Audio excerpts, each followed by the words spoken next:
Hi everyone, in this video I will guide you how you can open all closed tabs in Chrome browser. So first let me close few browser. So if you want to bring back your recently closed tabs in the reverse order that you closed them, use this keyboard shortcut. For this you need to press Ctrl Shift plus T.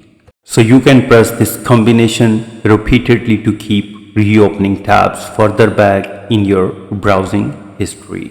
Moreover, if you accidentally closed a whole Chrome window containing a multiple tabs and opening a new blank Chrome window, and then you need to press Ctrl Shift plus T to reopen all the closed tabs which are accidentally closed. Moreover, you can restore everything after a crash or restart if Chrome closes unexpectedly or you just open the browser and want your entire previous section. For this you need to press the Ctrl plus H.